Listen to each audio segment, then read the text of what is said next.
হরে কৃষ্ণ। আমি রঘুনন্দন দাস ইসকন পানিহাটি থেকে বলছি। শুনে সবাই আনন্দ পাবেন।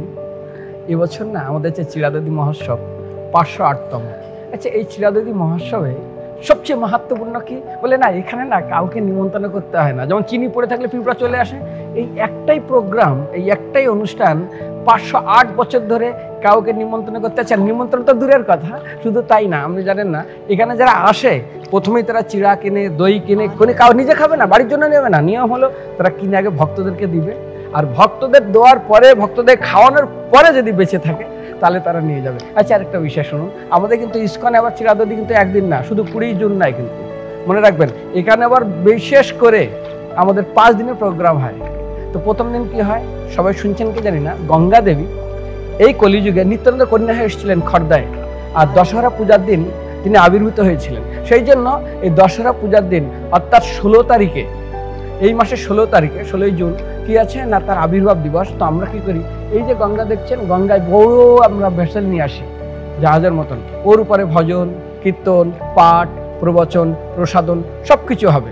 এবং আমরা এখান থেকে যাব বাগবাজার গৌরী মঠে, সেখানে খুব সুন্দরভাবে ভক্তি সিদ্ধান্ত প্রভুপাদের মিউজিয়াম বানানো হচ্ছে, সেটা দেখবো। আচ্ছা, প্রসাদ কিন্তু মন্দিরে হবে, আবার প্রসাদ আবার নৌকাতে হবে। আবার আমরা ফিরে এসে ওই দিন সন্ধ্যাবেলা বিশাল বড় গঙ্গা মাতার মূর্তি আছে এবং সেখানে আমরা সুন্দরভাবে পূজা করব।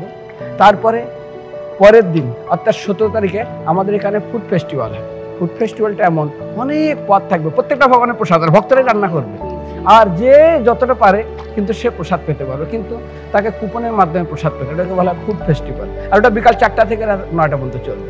তার পরের দিন আছে কীর্তন মেলা অর্থাৎ নির্জলা একাদশী। এই কীর্তন মেলায় সকাল থেকে শ্রবণ উৎসব, এই শ্রবণ উৎসব সকাল থেকে সন্ধ্যা পর্যন্ত বিভিন্ন মহারাজরা তারা প্রবচন দেবেন, বিভিন্ন জায়গা থেকে আসবেন, দেশ বিদেশ থেকে, আর ওটা সকাল থেকে একদম সন্ধ্যা পর্যন্ত চলবে। তারপরের দিন হলো আমাদের কীর্তন মেলা। কীর্তন মেলা হলো আমরা 19 তারিখে। আর এই কীর্তন মেলায় আপনারা জানেন এখানে বিশাল, এই যে আমাদের হল আছে পানিহাটি মন্দিরে, হলে অনেক দেশ থেকে ভক্তরা আসে এবং যেমন কীর্তন তেমন নৃত্য হয়, সারা দিন শুধু কীর্তনে হতে থাকে। আর সবচেয়ে বড় প্রোগ্রাম হলো 20 তারিখ। এই 20 তারিখে আমাদের মন্দিরে পানিহাটিতে 508তম চিরাদদি মহোৎসব। আর এই চিরাদদি মহোৎসবে আপনার সকাল 7টা থেকে একদম রাত 8টা, 8:30, 9টা পর্যন্ত প্রসাদ বিতরণ হবে।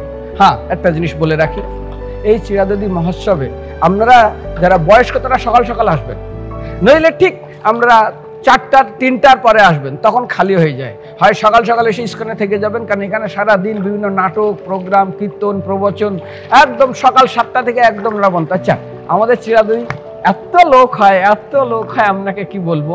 ওই দিন কিন্তু আমরা চিরাদদিতে আমরা আর হাতে পারি না, ওটা মেশিনেই এখন সব আমের জুস বেরোবে, কাঁঠালের জুস বেরোবে, কলার জুস বেরোবে, আর কত লোক ভাবতে পারবেন না। আমরা গতবার কাউন্ট করেছিলাম 35,000 লোক ঢুকতে পারে। আচ্ছা, শুধু তাই না, কারণ এই ভক্তরা না তারা শুধু চিরাদই খায়, কিন্তু আমরা খিচুড়ি করি ভক্তদের অনুরোধে।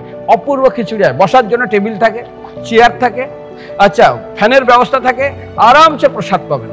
আর প্রসাদ একবার না, যতবার ইচ্ছা ততবার প্রসাদ পাবেন। কুপন টুপন না, পেট একদম বলা আকণ্ঠ ভোজন করি, মুখে বলে হরি হরি। তো এই প্রোগ্রামটা হলো নিত্যানন্দ প্রভু 508 বছর আগে রঘুনাথ দাস গোস্বামী যে শিক্ষা দিয়েছিলেন। মহাপ্রভু একটা বিশেষ শিক্ষা শুনুন, এক একজনকে দিয়ে এক একটা শিক্ষা দিয়েছেন, কিন্তু রঘুনাথকে দিয়ে কি শিক্ষা দিয়েছেন, তিনি ছিলেন গৃহস্থ।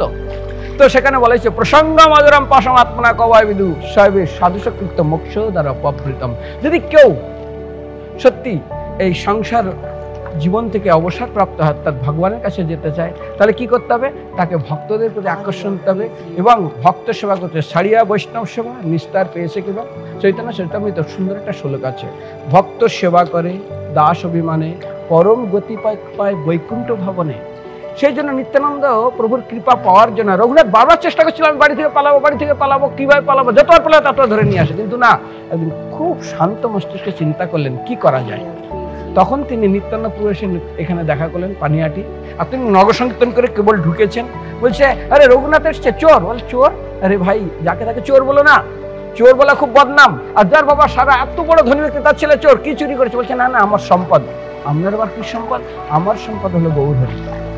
কারণ শাস্ত্রে লেখা আছে মহাপ্রভু শ্রী চৈতন্য রাধা কৃষ্ণ নাহি অন্য তো রাধাকৃষ্ণ থেকে অভিন্ন, নিতাইয়ের করুণা হবে ব্রজে রাধাকৃষ্ণ পাবে। এই জন্য তিনি নিতাইয়ের কাছে আসলেন, তিনি ক্ষমা চাইলেন এবং বলেন বৈষ্ণব সেবা করো, আর বৈষ্ণব সেবা করে তুমি স্বয়ং ভগবত ধামে চলে যাও। তো সেই জন্য এই পানিহাটি ধাম হলো বৈষ্ণব সেবা ধাম। সত্যি যদি কারো কোনো মনোবাসনা থাকে এখানে আসবেন, বৈষ্ণব সেবা করবেন, দেখবেন অবশ্যই আপনাদের ইচ্ছা পূরণ হবে। আমি অনেক বছর ধরে এখানে আছি, এই একটাই প্রমাণ আমি অনেক জায়গায় দেখেছি।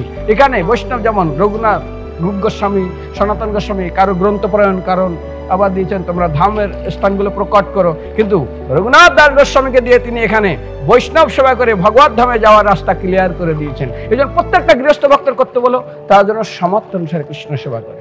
দেখুন সামর্থ্য অনুসারে মানে রামচন্দ্র যখন সেতু বানাচ্ছে, কাঠবিড়ালি কতটুকু সেবা করছে, একবার জলে লাফিয়ে পড়ে, একটু গাটা ভিজিয়ে নেয়, একটু বালি নিয়ে সেখানে ভর্তি করে। তো সেই জন্য এরকম যার যেরকম ক্ষমতা সে সেইভাবে সেবা করবেন। আর ভুলবেন না আমাদের 5টা দিন প্রোগ্রাম। প্রথম দিন আমরা গঙ্গা সাফারিতে আমরা গঙ্গার উপরে কীর্তন করব, গঙ্গার উপরে প্রবচন হবে, গঙ্গার উপর প্রসাদ হবে, বাগবাজার গৌরী মঠে যাব, সেখানে সুন্দর প্রদর্শনী দর্শন করব, আবার আসবো, তারপর সন্ধ্যাবেলা এখানে আমরা গঙ্গা পূজা করব। 2 নম্বর মনে রাখবেন, পরের দিন ফুড ফেস্টিভ্যাল। ফুড ফেস্টিভ্যাল মানে আমাদের অনেক আইটেম থাকবে, ভক্তরা দোকান, বিভিন্ন দোকান থাকবে মন্দিরে, আর এই দোকানে আপনারা যার যেটা চয়েস আপনি খাবেন, কিন্তু ওখানে কুপনের ব্যবস্থা থাকবে। 3 নম্বর তারপর দিন নির্জলা একাদশী, শুধু শ্রবণ করবেন সারাদিন, গঙ্গা স্নান আর শ্রবণ, ব্যাস। ভক্তির একটা প্রথম অঙ্গ হলো শ্রবণ, শুধু শ্রবণ। তারপরের দিন কীর্তন, কীর্তন মেলা। এই কীর্তন মেলায় মনে রাখুন আমাদের এখানে সারাদিন কীর্তন হবে, শুধু আমাদের পানিহাটি ভক্ত না, সারা বিশ্ব থেকে আসবে। আর একটা জিনিস, লাস্টের দিন হলো অর্থাৎ 20 তারিখ হচ্ছে রাধা উৎসব। আবার আমি বলছি আপনারা সকাল সকাল চলে আসবেন, সুন্দর ব্যবস্থা থাকবে, প্রসাদের ব্যবস্থা থাকবে, নইলে বিকাল 3টার পরে, যারা বয়স্ক তারা বিকাল 3টা নইলে সকালবেলা আসবেন, ঠিক আছে? হরে কৃষ্ণ, ধন্যবাদ সবাইকে। এখানে কিন্তু কাউকে নিমন্ত্রণ না, রঘুনাথ দাস নিমন্ত্রণ করেনি, বিনা নিমন্ত্রণে আসতে হবে, আর নিমন্ত্রণে সে মহাপ্রসাদ খেয়ে বাড়ির জন্যও নিয়ে যাওয়া যাবে। এটাই গৌর প্রেমানন্দে হরি হরি বল।